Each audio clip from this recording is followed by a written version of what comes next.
আসসালামু আলাইকুম রহমতুল্লাহ। দীর্ঘ বিরতির পর আবারও আপনাদের সামনে হাজির হয়েছি। প্রিয় দর্শক, রাজনৈতিক নেতারা আমাদের দেশের মানুষকে মনে হয় বোকাচন্দ্র ভাবে, আর তাই যদি না হয় একই অঙ্গে এত রূপ দেখাচ্ছে, তারপরও আমরা তাদের কিভাবে তেলবাজি করি। প্রিয় দর্শক মণ্ডলী, কোন নেতা যেন কিছুদিন আগে বলেছিলেন যে আমরা কি ধর্ম থেকে খারিজ হয়ে গেছি। তিনি সেই নেতা, বিএনপির স্থায়ী কমিটির সদস্য জনাব সালাউদ্দিন আহমেদ, যিনি ওলামা ইকরামদের দলে ভেড়াতে মসজিদ মাদ্রাসায় যেরকম ঘুরপাক খাচ্ছেন, ঠিক তেমনই সমান তালে হিন্দুদের পূজা মণ্ডপে গিয়ে ইদানিং পূজাও দিচ্ছেন।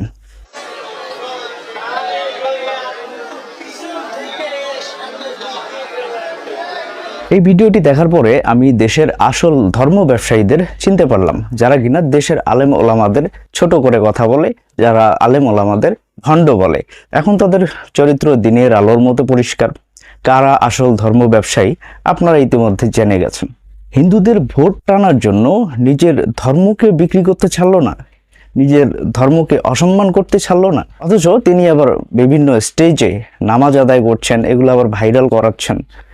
আবার ওলামা ইকরামদের দলে ফেরাতে বিভিন্ন চেষ্টা তদবির করছেন। আমাদের দেশের কিছু মৌলবীদের তারা লোভ লালসা দেখাচ্ছেন, আসনের লোভ দেখাচ্ছেন।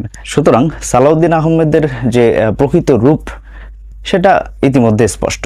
তারপরও আমাদের দেশের কিছু আলেম ওলামা তাকে নিয়ে নাচানাচি করছে, তাকে যেভাবে তেল মাখছে, তাকে যেভাবে অতিথি আপ্যায়ন করছে, যে সম্মান দিচ্ছে, এই ভিডিওগুলো কি তাদের চোখে পড়ে না? আমার বলতে লজ্জা লাগছে এখন বিএনপির এনি চৌধুরীর কথা, যিনি কিছুদিন আগে পীর সাহেব চরমনাইকে ভণ্ড বলে গালিগালাজ করেছিল, আর অকথ্য কিছু ভাষা যেগুলো চরমনাই পীর সাহেবের নামের সাথে যায় না, তিনি সেগুলো ব্যবহার করেছেন। সেই চান্দাবাজদের গডফাদার এনি চৌধুরী, যিনি নিজের মায়ের চেয়ে বেগম খালেদা জিয়াকে বেশিবার মা বলে ডাকেন, সেই তেলবাজ এখন হিন্দুদের পূজায় গিয়ে দুর্গার গুণগান গাচ্ছেন। দুর্গার যে শক্তি,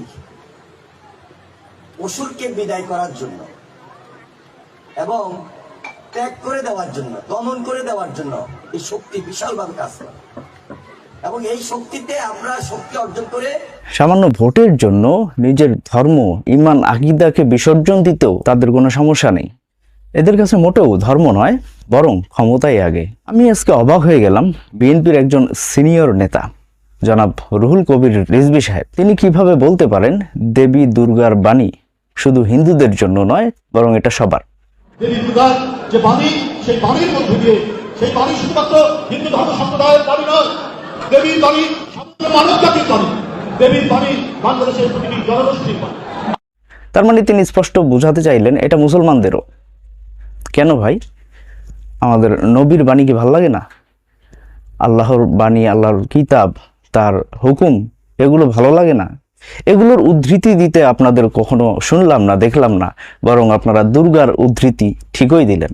এই ধর্ম নিয়ে রাজনীতি, ধর্ম ব্যবসার রাজনীতি আপনারা কবে বন্ধ করবেন? তারা মন্দিরে গিয়ে পূজা দিচ্ছে, দুর্গার প্রশংসা করছে, তার বাণীকে বলছে এটা সকলের বাণী। মানে এগুলো শুনে দেখে অবাক হওয়ার কিছু নেই, কারণ তারা এমন একটি দল, এমন রাজনীতি করে যারা শরিয়া আইনকে বিশ্বাস করে না। তারা এমন রাজনীতি করে যাদের মধ্যে ধর্ম নিরপেক্ষতাবাদ। এরা শুধু দুর্গার প্রশংসা কিংবা পূজা মণ্ডপে গিয়ে পূজা দেওয়া শুধু নয়, তারা যদি ভোটের প্রয়োজনে ধর্মও ত্যাগ করে, তাও অবাক হওয়ার কিছু নেই। কারণ তাদের রাজনীতির বৈশিষ্ট্য এই, যেহেতু তারা সেকুলার রাজনৈতিক সংগঠন, যেহেতু তারা শরিয়া আইনকে বিশ্বাস করে না, তো এসব তাদের কাছে কোনো ব্যাপারই না। কিন্তু ধিক্কার জানাই সেই সমস্ত ইসলামী দলগুলোকে, যারা কিনা এসব দেখে শুনে জেনেও টাইটেল লাগিয়েছে ইসলামী দল, অথচ এই সেকুলার রাজনৈতিক দলগুলোর সাথে ঐক্যবদ্ধ হচ্ছে, সারাদিন তাদের তেলবাজি করছে, তাদের লিডার মানছে। আবার যারা আল্লাহর জমিনে দিন কায়েমের চেষ্টা করছে, তাদেরও আবার বিরোধিতা করছে, অথচ টাইটেল লাগিয়েছে, সাইনবোর্ড লাগিয়েছে তারা ইসলামী দল। এই তথাকথিত নামধারী ইসলামী দলগুলোকে আমি বলতে চাই, আপনারা না হয় দুই একটা আসনের জন্য বিক্রি হয়ে গেছেন তাদের কাছে, কিন্তু যারা দিন কায়েমের চেষ্টা করছে, যারা প্রকৃতপক্ষেই চেষ্টা করছে আল্লাহর জমিনে আল্লাহর দিন বাস্তবায়নের, তাদের কেন আপনারা বিরোধিতা করছেন? তাদের কেন বাধা হয়ে দাঁড়াচ্ছেন? আপনারা ইসলামী দলের সাইনবোর্ড লাগিয়ে আবার ইসলামী দলের বিরোধিতা করছেন, নিজেরা পা চাটছেন অন্য সেকুলার দলের। এই ধান্দাবাজি আর কতদিন? ইসলামী রাজনৈতিক জোট আপনাদের পছন্দ হলো না, পছন্দ হলো যারা ভোটের জন্য নিজের ধর্মকে, নিজের ঈমান আকীদাকে বিসর্জন দিয়ে দেয় তাদের। প্রিয় দর্শক, সালাউদ্দিন সাহেব, রুহুল কবির রিজভী সাহেব এবং এনি চৌধুরীর এই কর্মকাণ্ড নিয়ে আপনার মন্তব্য অবশ্যই কমেন্ট করে জানাবেন। ভালো থাকবেন, সুস্থ থাকবেন। আসসালামু আলাইকুম।